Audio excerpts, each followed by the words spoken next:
All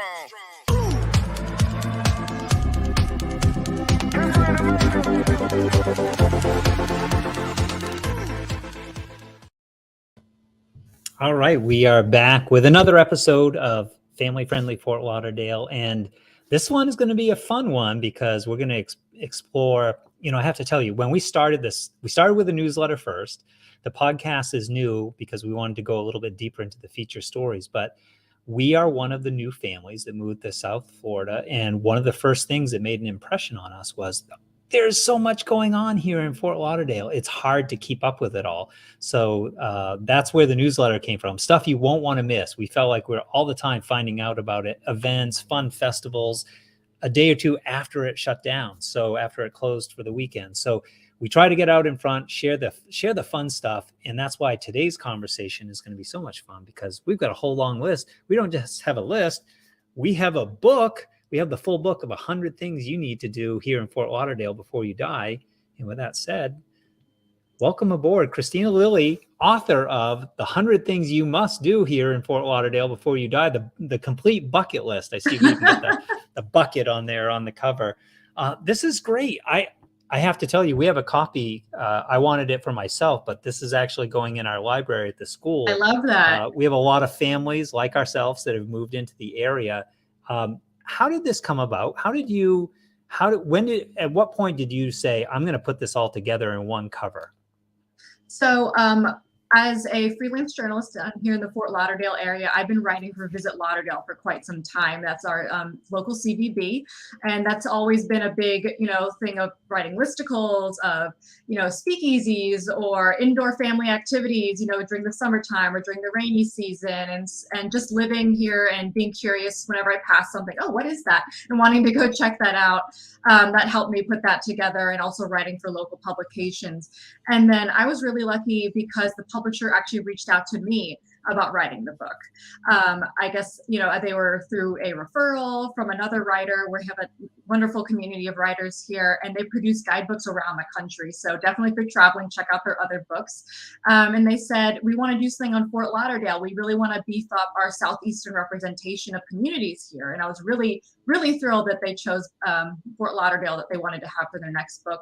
So for 6 months, I wrote it, and that was not a very long time, but yeah, so that's how that all came together. And now we have a great book that everybody, whether you're local or a tourist, that you can put together your itinerary for your weekend or for your week, your whole season.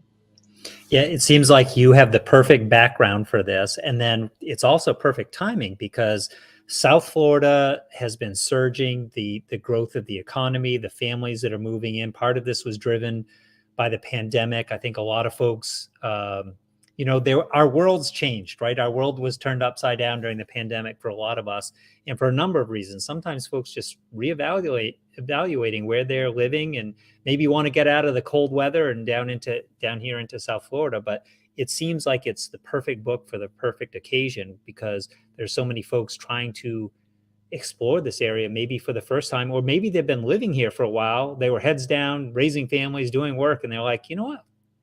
This is a pretty cool place. What are some of the things that surprised you when you were researching the book? Because it sounds like you probably had a short list that you knew you were going to feature, but what surprised you when you put things together?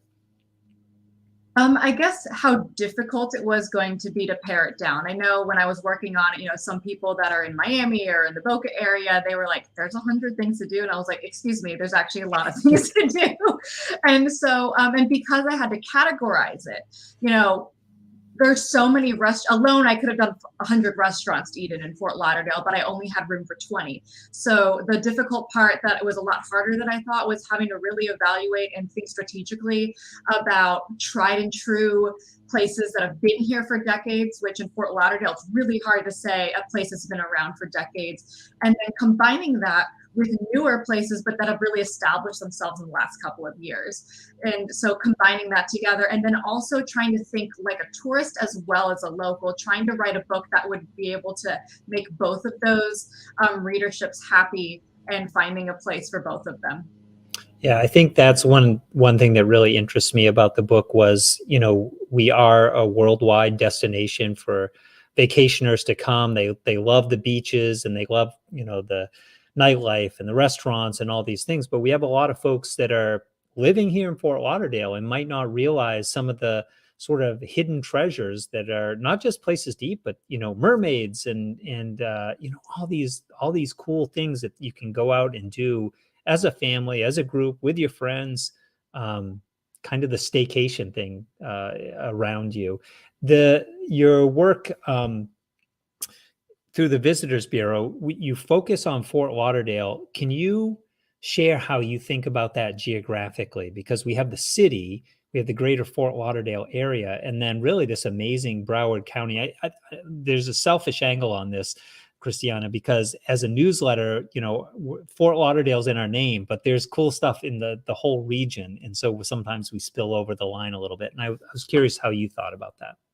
That's a great question. And that's something that I immediately told the publishers up front. I said, even though we are Fort Lauderdale and even though it's Visit Lauderdale, it's actually Visit Greater Lauderdale. So there's quite a few places that are quintessential Fort Lauderdale, but they're not technically within the city lines of Fort Lauderdale. So for example, a great family-friendly place is going to Jackson's. I know people that are born and raised in Fort Lauderdale and they remember their parents taking them there for ice cream.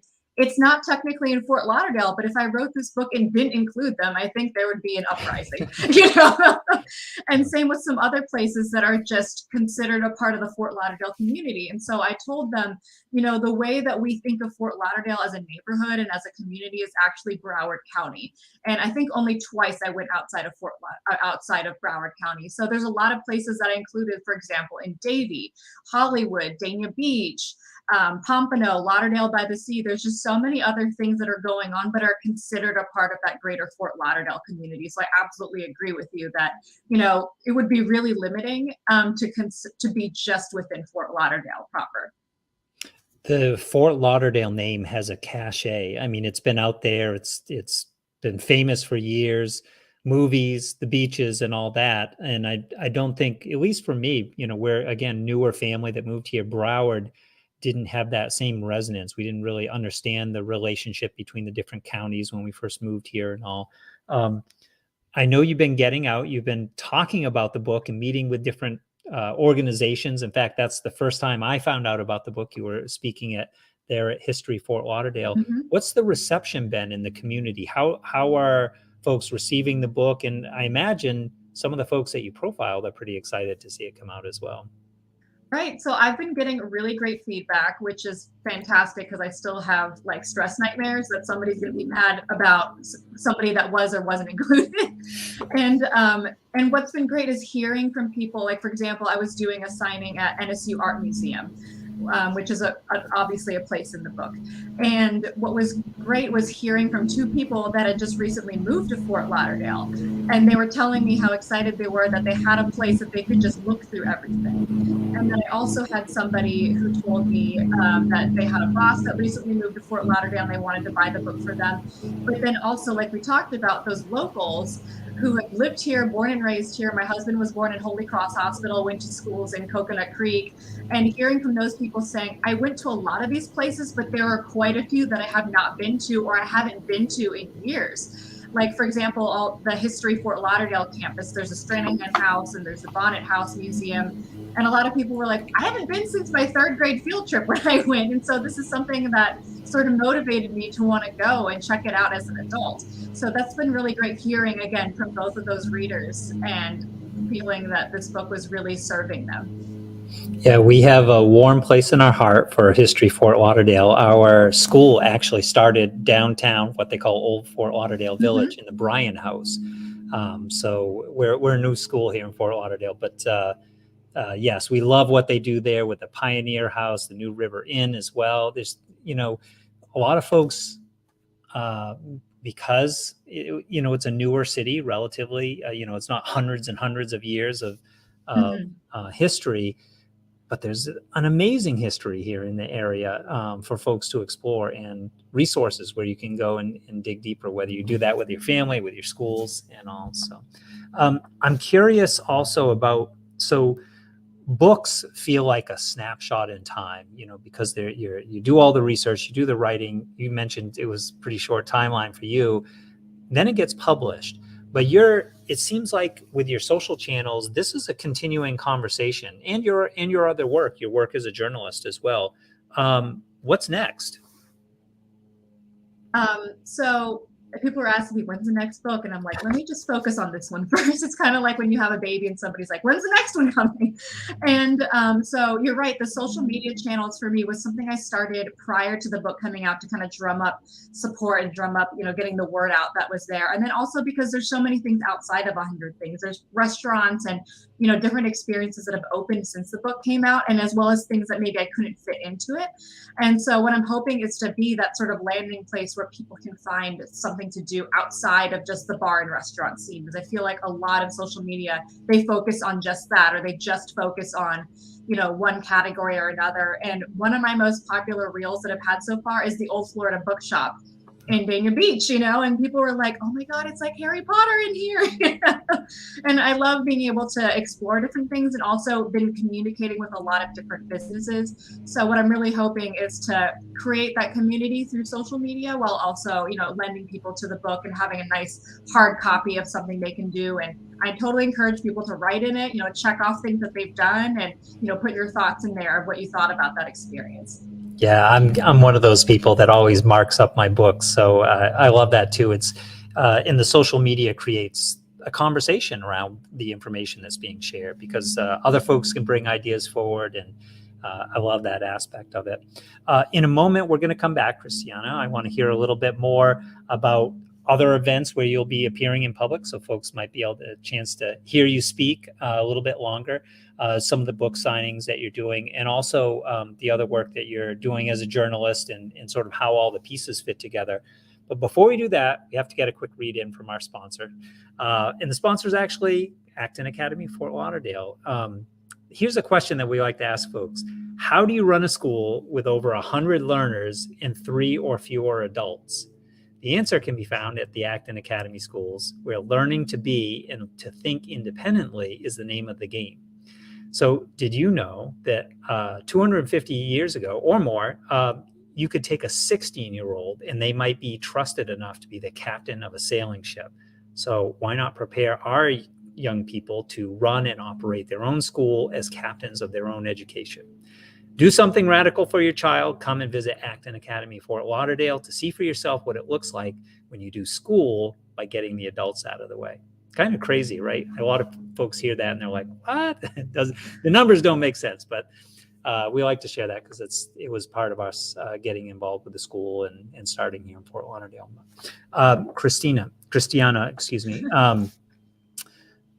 You're a journalist. You're continuing to write with some of the magazines. Some of your pieces are a little more hard hitting. This seems like a lot of fun to do this research. How do all the pieces fit together for you? I'm curious about that, because you have this great background that you brought to the table on this project. I write for a number of different publications locally, as well as, one-off pieces, for national publications. And I think it just keeps me well-rounded, because a community is well-rounded. We have diverse communities within a community. And, good things happen, bad things happen, and we celebrate the triumphs, and then we also mourn the losses within our community. And that's, as a journalist, is something that I'd like to tap into. So yes, this was something that was absolutely a nice refresher to be able to focus on some of these great things in our community. And I was really big on including our history. For example, we had the wait-ins in the 60s in Fort Lauderdale when it was segregated. And I love that the city has a plaque there to commemorate, those activists that were out there to make sure that everybody, no matter what your color, could go and enjoy Fort Lauderdale Beach the way it is today. Because of your background and covering this breadth of stories, what is your take on like how, when you think about South Florida and the changes, the trends that you're seeing around us? I'm curious, just because of your experience of seeing all these different stories, what's going on? What do you notice that's different? So a lot of people have been telling me, they maybe moved away from Fort Lauderdale a year or two ago, and they came back to visit, and they're like, I don't recognize it. It's completely different. There's new businesses, there's developments coming in. I'm actually working on a story right now for Fort Lauderdale Illustrated about the future of Fort Lauderdale. And I had an opportunity to talk to the Downtown Development Authority. And there's just so many projects in the works. You know, I know when we go to Las Olas, we see the construction going on, different neighborhoods are growing rapidly, lots of small businesses are coming into town. So there's a lot of exciting change going on. And then we also have to keep that balance. Like we mentioned before, History Fort Lauderdale and the historical campus there, those are, you know, that's the heart of Fort Lauderdale. That's where Fort Lauderdale started. And so how do we find this balance of going into the future while also maintaining and celebrating our past? And I think that's something that Fort Lauderdale is juggling, as well as other growing communities. And an event, you know, sort of plugging an event I have coming up is at the Loop, which is the Las Olas Oceanside Park that you may have been to already, right by the beach. It's a great green space. And I think that's a real testament to Fort Lauderdale maintaining their green spaces and their parks, because that's where our communities grow, while allowing a lot of that development to happen. Yeah, great connections there. So I spoke with Ariana Glassman, who will be appearing, I think, next week, maybe the week after the holiday. But she's coming up to talk about all the events down at the Loop and the changes that you mentioned in the city as well. I was at a downtown council meeting this week, and we saw images, artwork of the skyline and some of the building projects. I don't think folks will recognize the Fort Lauderdale skyline in another 5 or 10 years, because it's just amazing, some of the projects that are coming in and filling in. But to your point, and I think what you've done really well with the book, honestly, is create that balance. It can be, you know, sometimes the small hole in the wall, you know, ice cream place or whatever it might be that's been, you know, a restaurant or a, you know, bookstore. It's part of the community, something that people remember and creates that red thread that connects childhood, something you do with your families. And then maybe when you come back or have friends even come to visit the South Florida area. Really nice. Well, I appreciate you taking the time to tell us a little bit more about the story behind the story of the book, and encourage folks to get out. You can order it online. You can get to the local bookstores. Of course, we want to support local if you can. There we go. Get it over in front of the camera. 100 things to do in Fort Lauderdale before you die. Add these to your bucket list. Explore a little bit. Get out in the community and see some of the really cool things that folks are providing and have been providing for a while now. Thank you so much for having me. Yes, it was great. Appreciate you taking the time, and hope you continue to stay in touch with us in the podcast. I think you'll have other stories that we might be curious and want to share and explore, go a little bit deeper in some of our feature stories as well. Absolutely. And keep in touch on Instagram. I'm at 100 Things FTL, same for Facebook. And then this Sunday, I'm actually going to be at the Flamingo Flea Market at Tarpon River Brewery. There's going to be 40 different vendors. They're all local creators. They're going to be selling a lot of their wares. So if you want to get your holiday shopping done early, then definitely come out to that. If you go onto my Instagram, you'll also see some other events we have coming up during the holiday season. Perfect. Glad you added that in there. The Flamingo Flea Market's right in my backyard where we live, right in that neighborhood. So that's another great say hello. event. I'll sign your book. Sounds good. Thank you, Christiana. Thank you so much. Have a great rest of your day. Be strong.